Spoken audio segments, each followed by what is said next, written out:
So activating this is going to be the fun part, because we need to assign. That's actually something we might want to do early on. We need to assign texture pipelines, or texturing pipelines, or I think they're called, to each texture that we're going to render, and we need to assign those. So I am going to just undo a lot of code here, because I need to grab this little part, because this took a million years to get working last time. So I don't want to sit here and redo that. Because what we want to do, in some sense, is this, where we go and find the uniform location in our texture of a given, or in our shader of a given texture. Then we activate that program, get the uniform, and assign it to whatever texture unit we've assigned the texture to, which is all sorts of fun. So what I'd like to do is to find out, because there is a GL active texture, which is a GL enum of the texture. So what I'd like to do is I'd like to just find the definition of GL enum. Actually, I want to find the definition of GL texture 0,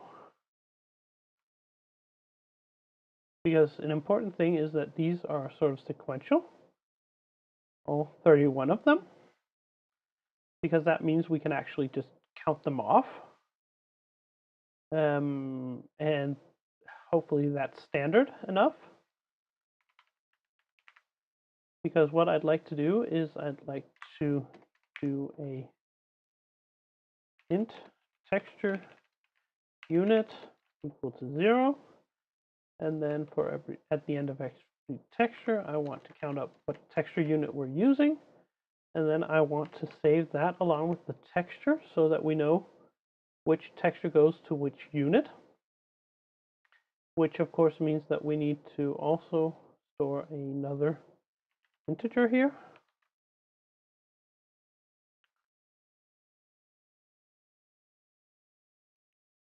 And then I think what we are going to do is we are going to switch this around. So we're going to start by loading the shader, and then we're going to look at textures afterwards. Because by loading the shader first, we can actually go in and find the appropriate uniform locations in the shader program, and then we can assign the texture units to that. So what we'd like to do here is we'd like to grab in our shader program, not base texture, but name, whatever that name is. So in our fragment shader, we call it base texture here. It's now just going to be base because that's what we're calling it in the YAML file. This name here, which could be anything. We could also change it to base texture here, but right now we're just going to do it this way around. And then we are going to go to our material here. We are going to look for that. We then activate our shader program. And then we assign this uniform of our texture location here to the texture unit that we want to use. And I'm not entirely sure that sticks long enough, but we'll see. And then we've got that set up. So when we go to activate our GLES material, so GLES material activate, what we want to do is we want to start using our program. So that means this program is now active. And then what we would like to do is we would like to iterate over our textures. So for every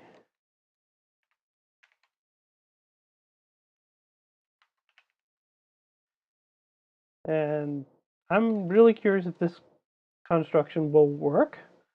So we'll just try that out and see if it does. So for every textures in our texture, I want to grab the texture handle. the texture unit and the texture data. We're not going to be using the last one for anything, but it's there, so we have to grab it. And I want to see if that compiles before I go any further. There's a lot of missing locations, but yeah, base texture location, this should be texture location. We could, just for the hell of it, output name, texture location like that, and then just output texture location. So for the other stuff here,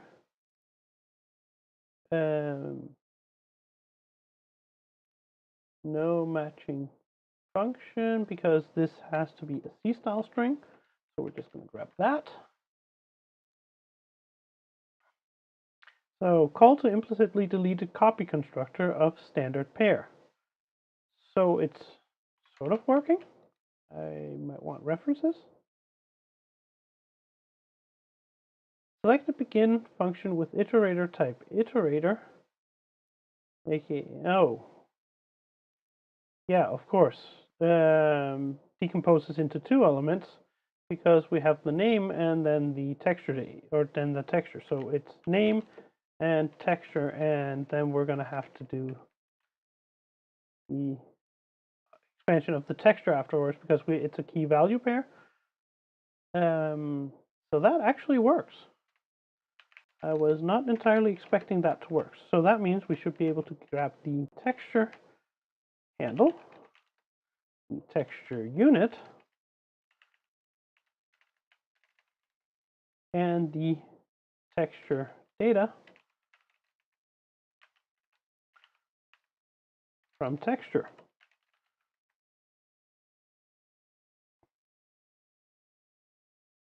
Yep, we can. CLion has no idea about this syntax, but it's sort of, when this is a tuple, or in this case up here, it's a pair, you can sort of expand it. So this will be the first element and second element, first, second, third. It's a wonderful little sort of unpacking syntax, but it's relatively new, and yeah, CLion doesn't understand it yet.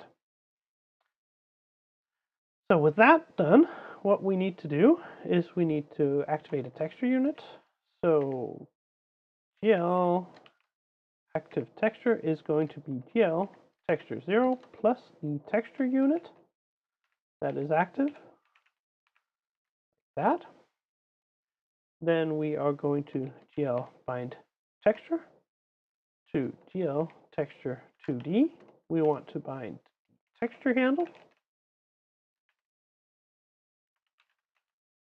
And in theory, that should be it for activating it. So we activate the program and bind all the textures that we need to the various texture units. Let's see what happens. And nothing. And I can't say I'm entirely surprised at this point,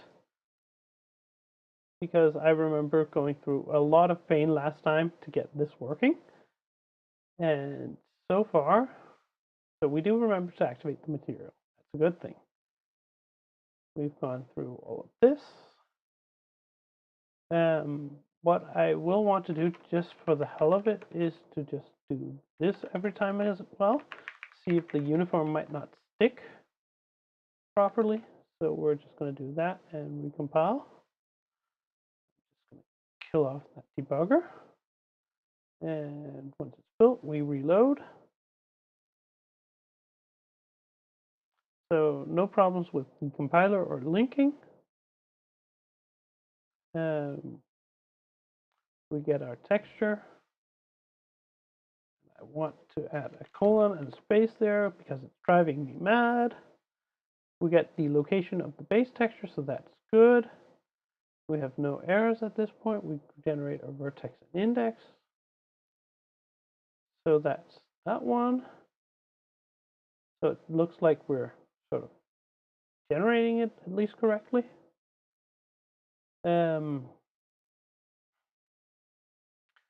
And when we call render in our chunk renderer, it's doesn't assume anything and doesn't do weird stuff, I'm assuming.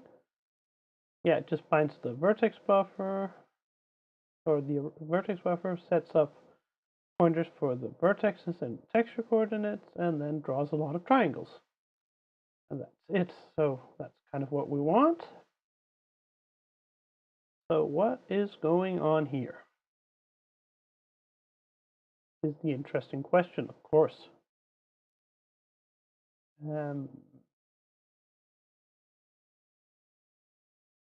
Name, texture, textures, texture handle, texture unit, texture data. Okay, pull out of that. We set the active texture unit to that. We bind the texture. And we get that. We make sure that the unit is set up correctly.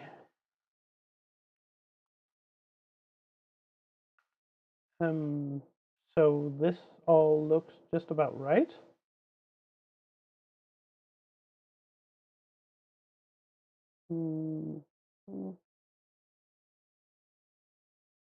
Yeah, we're obviously getting absolutely nothing.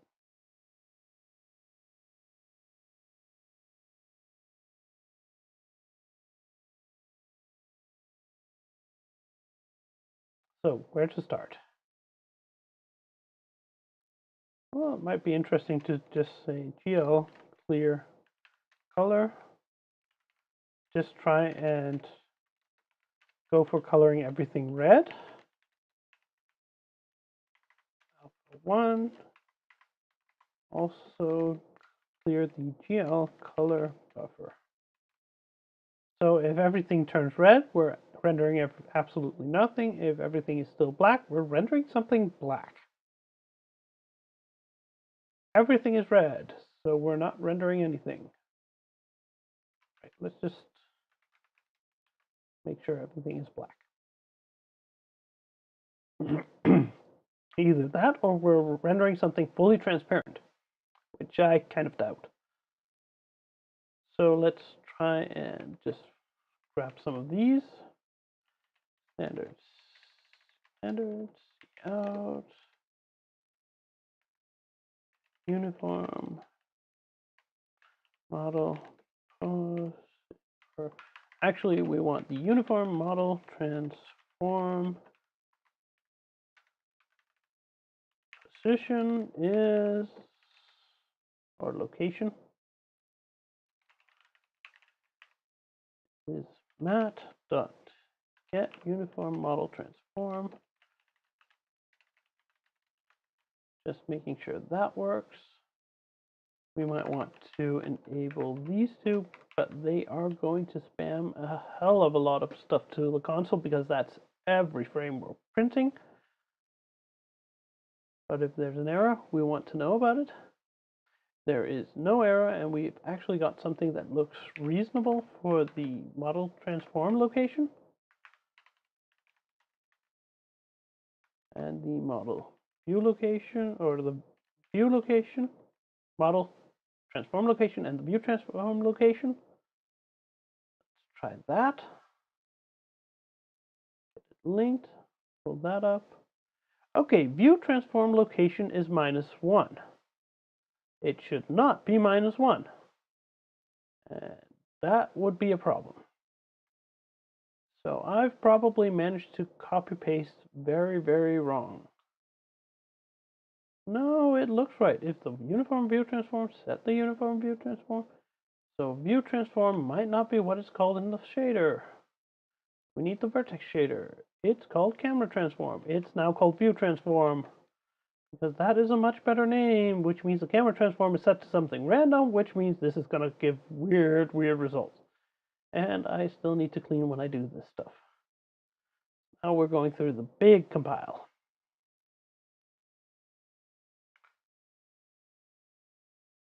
So we've grabbed all that, run it, rerun it again with it, and it's actually working now. So we've now managed to move that into an actual sort of material specification, which will also add a lot of other fun stuff to, allowing us to sort of specify uniform transforms and other weird stuff. Maybe actually do that right now, because maybe add some ambient lighting to this would be interesting. At least that's what I'm sort of thinking. Let's see.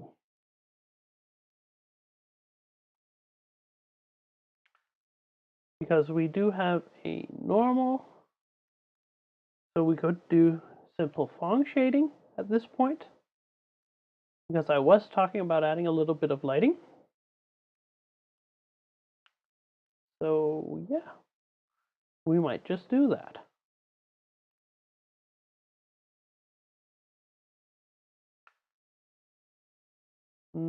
We should actually, one little thing we should probably just do quickly here is to go in and modify some stuff, because right now we tried to set this up ahead of time with the texture unit and what it's bound to, and actually I'm not sure or I don't think we want to do that. It's probably better to assign that down here, because then we can reuse the same shader across different materials, but bind it to different textures. So what we want to do is we want to say, okay, we have a texture handle, texture unit, and the texture data. We also want the we're gonna call it sampler location, which is the location of the sampler that we're using in the fragment shader. Here, our uniform sampler 2D.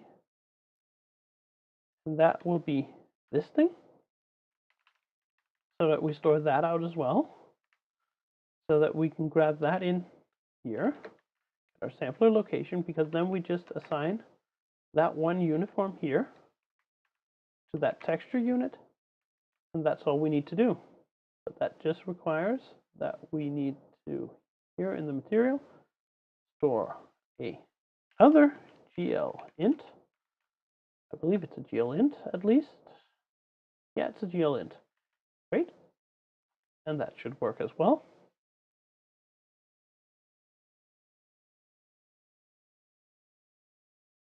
Let's try that. Yeah, that works fine.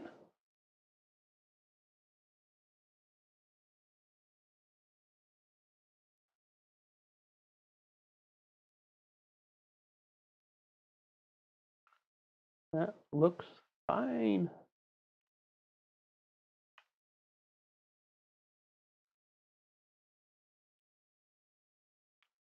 That is really, really nice. I could play with this for a while now.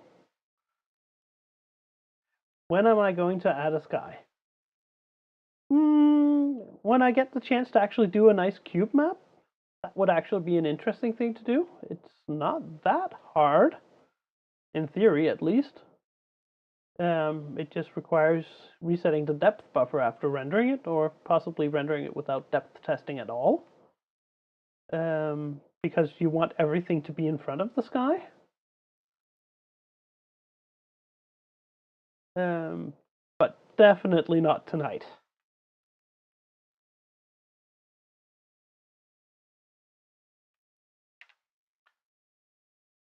Now, let's see.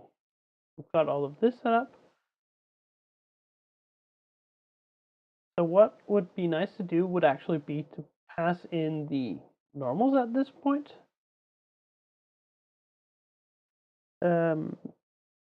So that we can do a little bit more fun. So we have the vector for normals actually here already.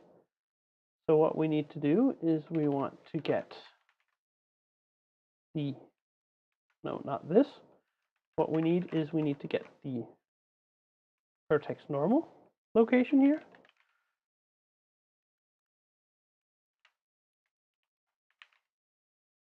And then we're going to pass that into our render function as well, so that it also knows where to get the or store the normals.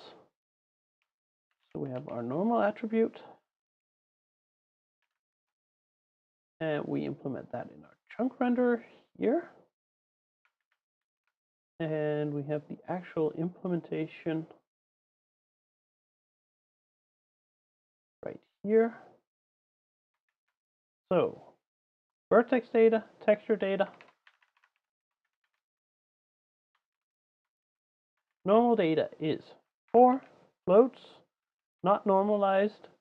We stride vertex data, and we have an offset to our normal coordinates. There we go. So that should pull in normal data as well.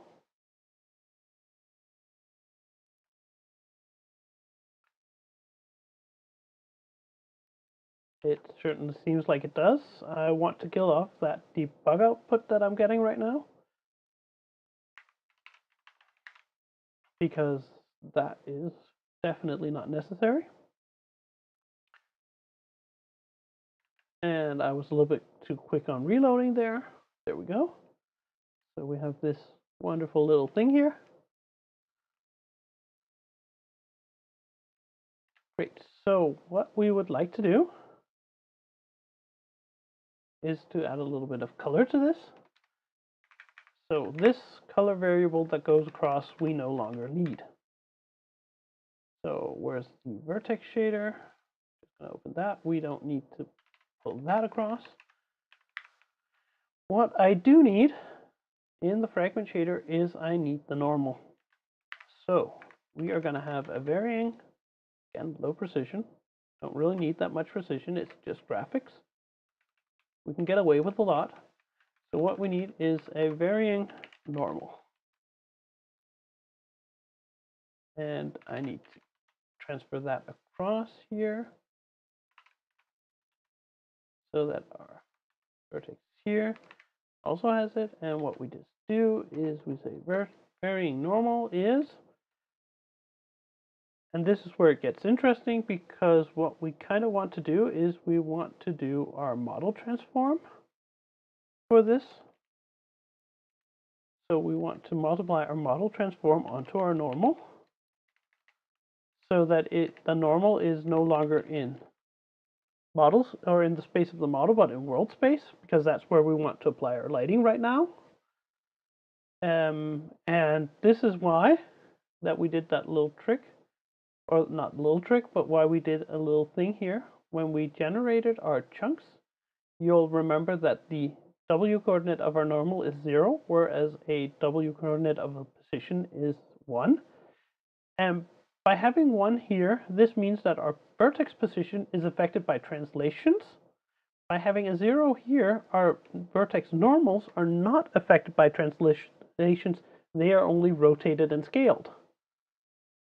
So technically, because we might have done scaling, we need to normalize this, and I'm pretty sure there's a normalize function in GLSL. We'll find out in a moment, because we're going to try and compile this, bake it in, and we're going to try and run it and see what the GLSL compiler tells us. Once it's done linking, there we go. Does it tell us anything? Nope. So that worked, I'm going to assume. So we are now transferring a normal over into our fragment shader. So what we are going to do is we are going to have a const vec4, which is our ambient light. And we are going to let our ambient light simply be, just to start it off, we are going to go for something like a little bit of red,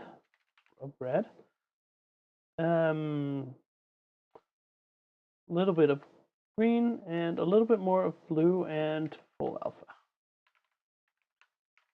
Then we are going to have a sort of a daylight component, which is just going to be daylight, which is just going to be full bright. And I cannot hit the key. Oh, it's not really a matter of not hitting the keys when I hit 1 instead of 0. And our daylight direction is going to be something along the lines of coming from, let's say it's coming mainly, we're going to want to normalize this vector because I have no chance of doing this correctly. It's a direction, so 0 here. I want it to be coming slightly from the side. and it's going to be coming slightly from the east, so maybe something like 0.2. It's going to be coming from on top, and it's not going to be coming from in front or behind. So that gives us a little bit of shading here, or a little bit of direction and some values to start with. We just clean and rerun that, make sure that we don't get any compile errors in the shaders. At this point, I'm not entirely sure about whether or not it will accept this, or if I have to sit down and actually calculate what the normalized version of that is, which would be really annoying. No precision specified for float in lines 8, 9, and 10. So these are, again, low precision. So we really want to have that specified, apparently. Well, it's always good to know. We're going to clean again. And compile.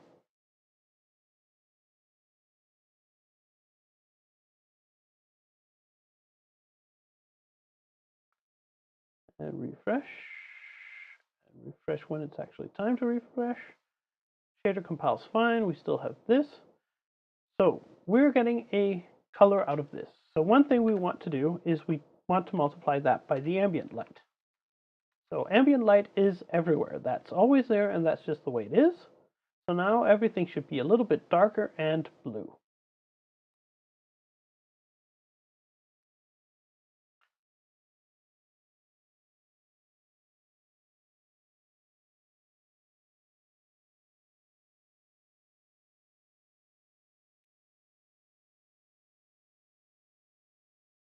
So, yep, it's a little bit darker and it's blue. I can just transition over here quickly and show what's going on. So if you notice, the texture is really, really dark. It's still there, but it's a little bit bluish in tone. So that's working. We've got ambient lighting. This is really, really the simplest sort of shading you can do. So then we are going to go for our fragment color. On top of that, what we want to do is we want to add a little bit. We want to add, actually we want to take this out as a sort of base color. Actually, no, what we're going to do is we're going to multiply that on as the last step, because we're just doing diffuse lighting. We're not doing specular lighting, which would not be affected by the color of the actual material. We can just do this. So our fragment color, apart from the ambient part, also has sort of a diffuse part, which we get by saying we take the dot product of our normal and the daylight direction. This will be 1 when they're sort of close to each other in direction, and 0 when they are perpendicular, and it goes to -1, and we don't want that. So we're going to take the maximum value of this and 0. So this will, depending on how close the surface is to actually pointing towards the daylight, it's going to be between, well, 0 and 1. So what we do then is we take that and we multiply that with the daylight color, and then add that onto what we're using. And hopefully that will give us a little bit of cool effect. Well, I say cool, it's really, really the simplest possible shading you could do. But it's what we call a start. So we'll try that out. Have to be a little bit more patient. And normal, undeclared identifier, dot, no matching overloaded function. Yeah, that's because it's called varying normal. Apparently I kind of suck at that.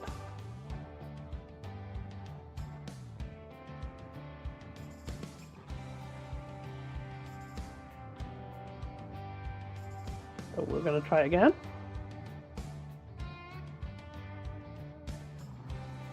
There we go. So we can see that light is falling from above because the top surfaces are pretty light, and a little bit from these because the east side surfaces are a little bit lighter. No shadows, no nothing, but we've actually got a little bit of lighting going on here. One thing I would really like to do at this point is add so that I can go up and down, so we're just quickly gonna fix that. But other than that, I think we're gonna start sort of ending for today. So in our input, this is, rather in the camera, here we go. This is where we did motion. Now motion, we would like up down motion. I think we would like to do actually after we do our, after we've done our transform. So at this point, we are gonna modify the Y coordinates so that up and down is always straight up and down. I have a suspicion that is most natural. Now I have to figure out what the key names are for space and shift, which are the keys I want to use. So I'm just going to, we had some wonderful output here, outputting the key codes. So we are going to just quickly link with that again. And then I'm quickly going to find out what those are. So space and shift down, or shift left, are the ones I want to use. So we are going to write those into the code. At some point, this will of course all be configurable, but that is a job for future me. So shift left for going down and space for going up. We recompile that.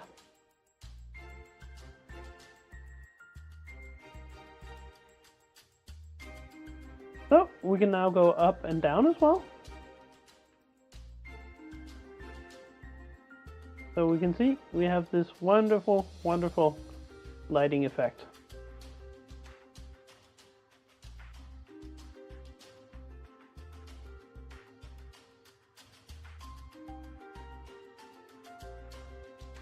And with that done, we're gonna call it a day.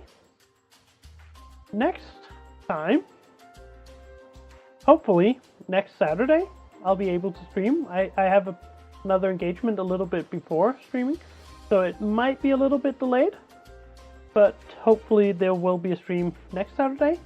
The Saturday after that, that's the 19th, there will not be a stream. I unfortunately have other things I have to do.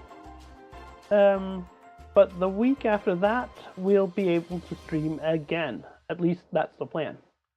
So next week will be a little bit late. Well, might be a little bit late. And week after that, there will be no stream. But I'll see you all then. Have a wonderful, wonderful weekend. And yeah, that's it for today.